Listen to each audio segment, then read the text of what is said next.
7. 영혼 없는 존재. 18살이던 어느 날, 주유소에서 일한 지 1년 반쯤 되었을 때 엘리야 천사가 보여준 환영이 현실로 이루어졌다. 그날 나는 앤과 아버지와 함께 사무실에 있었다. 내가 앉아있는 곳에서 널찍한 창문을 통해 곧바로 바깥을 내다볼 수 있었는데, 멀리 나무들이 서 있는 도로에서 한 청년이 길 가장자리로 걸어오고 있는 것이 눈에 들어왔다. 불현듯 나는 그를 알아보았다.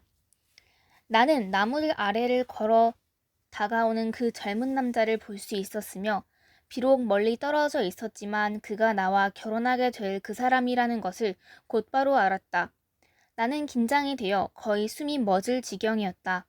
그가 일자리를 구하기 위해 도로를 가로질러 주유소 안으로 들어오리라는 것을 알았다. 내 머리카락이 헝클어지는 것이 느껴져 돌아보니 그곳에 나의 수호천사가 서 있었다. 나는 다시 창밖을 내다보았다. 그리고 그 남자가 주유소 안바닥을 가로질러 걸어 들어올 때 그의 둘레의 에너지 안에서 희미하게 그의 수호천사를 볼 수 있었다. 그 젊은 남자는 붉은색 금발머리에 무척 잘생긴 얼굴이었다. 무엇보다 키가 컸다. 나는 키 큰 남자를 좋아했다. 그를 지켜보면서 나는 극도로 흥분이 되었다. 결과가 어떻게 될지를 알고 있었기 때문이다. 그럼에도 불구하고 나는 앤을 돌아보며 말했다. 지금 어떤 사람이 일자리를 구하러 오고 있는데 나는 그가 여기서 일하지 않았으면 좋겠어. 지금도 그것을 생각하면 웃음이 난다. 나는 내 삶에 큰 변화가 찾아오는 것이 두려웠던 것이다. 그리고 또한 너무 부끄러웠다. 하지만 마음 깊은 곳에서는 그가 일자리를 얻으리라는 걸 알고 있었다. 그렇게 되도록 운명 지어져 있었으니까. 그 젊은 남자는 우리 가게를 향해 곧바로 걸어왔다. 책상에 앉아있던 아버지가 고개를 들어 그를 쳐다보았다. 아버지는 우리에게 잠시 그와 함께 있겠다는 신호를 보냈다. 아버지가 그를 만나러 밖으로 나갔을 때 나는 그 자리에 온몸이 얼어붙은 채 앉아 있었다. 나는 그곳에 있고 싶지 않았다. 온몸이 떨리고 전율했다. 엘리야 천사가 했던 말들이 기억 속으로 한꺼번에 밀려들었다. 이 남자가 바로 내가 결혼할 그 사람이었다. 나는 그를 사랑하게 될 것이고 그는 나를 사랑할 것이다. 우리는 대부분의 시간을 함께 행복하게 보낼 것이다. 하지만 결국에는 내가 그를 보살펴야 할 것이고 우리는 함께 늙어가지는 못할 것이다. 아버지와 그 젊은 남자는 잠시 동안 가게 안에 서서 얘기를 나누었다. 마침내 나는 의자에서 일어나 구내식당으로 찻잔들을 씻으러 갔다. 그곳에 서서 아버지와 대화하고 있는 그의 옆을 지나가면서 나는 그가 눈치채지 못하게 그를 훔쳐보았다. 한눈에 그가 마음에 들었다. 나는 가능한 한 시간을 오래 끌며 찻잔들을 씻고 나서 새로 차를 끓였다. 차를 들고 돌아갈 때 그는 여전히 그곳에 서서 아버지와 얘기를 나누는 중이었다. 나는 어찌해야 할지 알 수 없었다. 그때 손님 한 명이 가게 안으로 들어왔기 때문에 나는 그를 응대하러 갔다. 너무도 긴장이 된 나머지 그 젊은 남자를 애써 무시하기로 마음먹었다. 물론 아버지는 그에게 일자리를 주었고 그는 다음 날부터 우리 주유소에서 일을 시작했다. 나는 그와 인사를 나누었으며 그의 이름이 조라는 것을 알았다. 그가 기름 주유하는 법과 펑크 떼우는 법 등 모든 일을 하나씩 배워나가는 것을 나는 멀리서 지켜보았다. 조가 일을 시작한 첫날, 일과를 마치고 집으로 돌아가는 길에 아버지는 조가 매우 똑똑한 청년이며 일을 빨리 배운다고 말했다. 나는 조와 마주치는 것을 가능하면 피했지만 계속해서 그를 은밀히 관찰하지 않을 수 없었다. 그에게 너무나 끌렸기 때문이다. 나는 조가 나의 존재를 알아차렸는지 그도 우리 사이의 연결을 느끼고 있는지 궁금했다. 천사들은 내가 차를 끓이거나 찻잔을 씻으러 구내식당에 갈 때마다 조를 그곳에 있도록 만들었다. 조는 나를 보면 눈부신 미소를 지었으며 그럴 때마다 내 심장은 그도 무엇인가를 느끼고 있음을 알아차렸다. 나도 미소를 지어 보이곤 했지만 별로 말은 하지 않았고 가능한 한 빨리 자리를 피하곤 했다. 그가 주유소에 일하러 온 지 6달쯤 되던 어느 날 조가 나를 밖으로 초대했다. 그때 나는 늘 하던 대로 차를 끓이기 위해 구내식당으로 갔다. 주전자에 물을 채우고 컵들을 씻고 있는데 조가 들어오더니 자기가 설거지를 하겠다고 했다. 나는 웃으며 그럴 필요가 없다고 했다. 찻잔이 달랑 3개밖에 안 되었던 것이다. 내가 찻 주전자와 찻잔들을 쟁반에 받쳐 들고 구내식당을 나오려는 찰나 조가 말했다. 로나, 내가 너에게 데이트를 신청하면 넌 어떻게 할 거야? 나는 미소를 지으며 말했다. 물론 데이트를 하겠지. 조는 그날 밤 밖에서 만나자고 했지만 나는 고개를 저었다. 그것은 불가능한 일이었다. 외출하려면 금요일 저녁 퇴근 후에야만 했다. 좋아, 그럼 그날 만나. 나를 위해 문을 열어주며 조가 말했다. 열린 문으로 걸어 나가며 내가 말했다. 금요일 밤에 무엇을 할지는 나중에 얘기하도록 해. 너무 행복해서 날아갈 듯한 기분이었다. 그 일주일이 순식간에 지나가고 어느새 금요일이 되었다. 금요일 아침 구내식당에 들어가자 조가 이미 그곳에서 나를 기다리고 있었다. 그는 나를 보고 활짝 웃으며 물었다. 로나, 오늘 밤에 무엇을 하고 싶어? 내가 대답했다. 영화를 보고 싶어. 오코넬 다리 위에서 6시 반에 만나자. 조는 나더러 영화를 고르라고 했지만 바로 그때 다른 직원이 들어오는 바람에 그날은 다시 대화할 기회가 없었다. 나는 아버지에게 그날 조금 일찍 퇴근하게 해달라고 부탁했다. 6시까지가 근무 시간이었는데 그날은 4시쯤 나서고 싶었다. 아버지는 그러라고 하면서 이유는 전혀 묻지 않으셨다. 조와의 만남을 비밀에 붙여야 한다고 천사들이 이미 나에게 언지를 주었다. 4시에 나는 버스를 타고 집으로 향했다. 버스에서 내려 집을 향해 걸어가면서 나는 천사들에게 말했다. 너무 흥분이 돼. 하지만 더블린에서 무슨 영화가 상영되고 있는지 아는 게 아무것도 없어. 영화관에 가본 지 너무 오래되었거든. 아마 2년도 넘었을 거야. 하지만 우리가 무슨 영화를 보게 되든 상관없어. 나는 그저 조와 함께 있을 뿐이야. 천사들은 웃음을 터뜨렸다. 천사들과 얘기를 하는 동안 엘리야 천사가 나에게 해준 말들이 모두 기억났다. 집에 도착한 나는 어머니에게 더블린에서 친구를 만나 영화를 보러 가기로 했다고 말했다. 어머니가 말했다. 집으로 오는 막차를 놓치지 않도록 명심해야 한다. 어머니 역시 아무것도 묻지 않았다. 그래서 나는 천사들이 나를 돕고 있다고 추측했다. 거실 탁자 위에 신문이 놓여 있어서 나는 신문을 펼쳐 곧바로 영화란을 뒤졌다. 많은 영화들이 상영되고 있었다. 나는 무턱대고 그중 하나를 골랐다. 그 영화에 대해 아는 바가 전혀 없었지만 상관하지 않았고 천사들도 별말이 없었기 때문에 나는 모든 것이 잘 되어 가는 것이라 짐작했다. 지금 생각하면 웃음이 난다. 아름다운 여름날 저녁이었다. 가로등과 커다란 화분들이 늘어선 오코넬 다리는 저녁 불빛 속에 아름답기 그지없었다. 조가 몇 분 늦었기 때문에 나는 그곳에 서서 주위를 둘러보았다. 한 여인과 아이가 하루 일을 마치고 바쁜 걸음으로 집으로 돌아가는 많은 행인들 틈에서 구걸을 하고 있었다. 장미를 파는 여인도 있었지만 아무도 걸음을 멈추고 꽃을 사지 않았다. 사람들 주위의 에너지 색깔을 보고서 나는 그 사람이 어떤 기분인지 알 수 있었다. 그가 서두르고 있는지 아니면 흥분하고 있는지.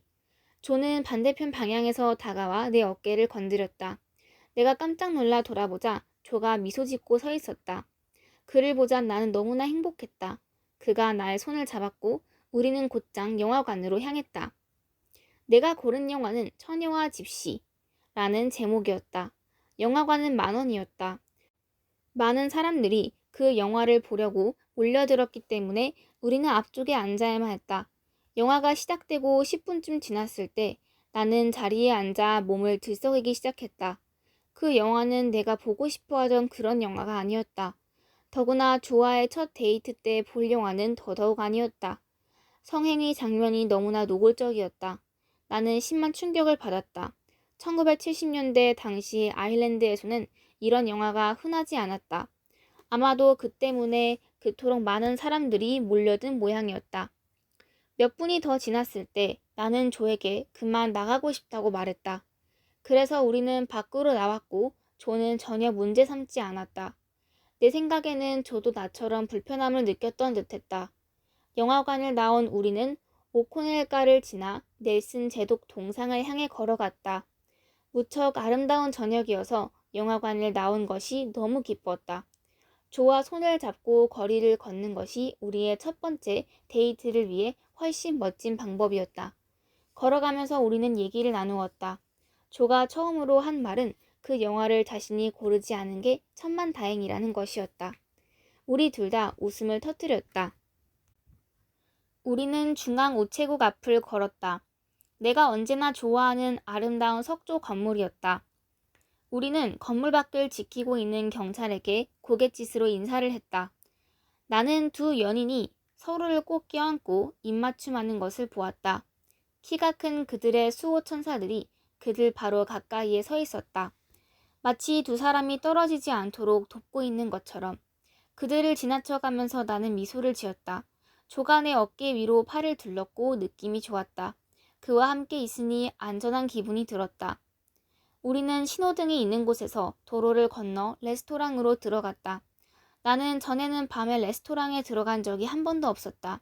그곳은 벽에 타일을 붙이고 바닥에는 대리석을 깐 길고 좁다란 식당으로 에나멜 칠을 한 테이블들이 바닥에 나사로 고정되어 있고 앞뒤로 높다란 나무 의자들이 놓여 있었다.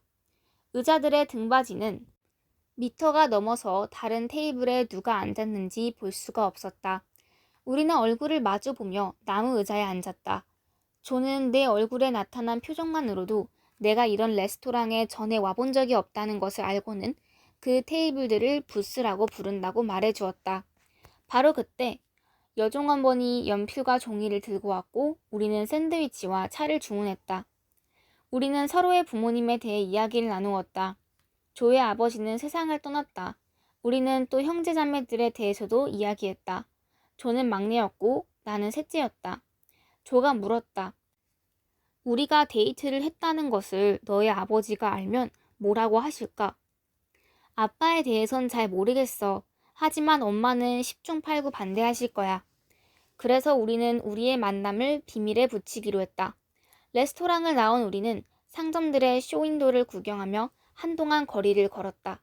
그런 다음 부둣가를 따라 버스 정류장까지 걸어갔다.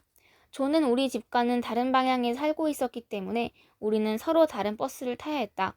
내가 타고 갈 버스가 왔으나 아직 출발하려면 몇 분 남았기 때문에 우리는 잠시 동안 즐겁게 버스 안에 함께 앉아 있었다. 내가 조에게 말했다. 너는 이제 네 버스를 타야지. 조가 자리에서 일어나더니 1분 뒤에 돌아오겠다고 말했다.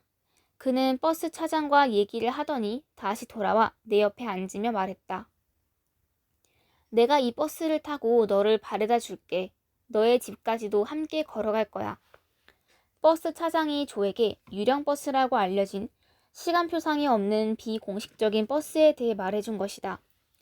그 버스는 더블린 시내에서 우리 집 근처까지 정해진 시간표에 따라 가는 버스이지만 더블린 중심가에 있는 차고지로 돌아갈 때는 어떤 승객도 태워선 안 되게 되어 있었다.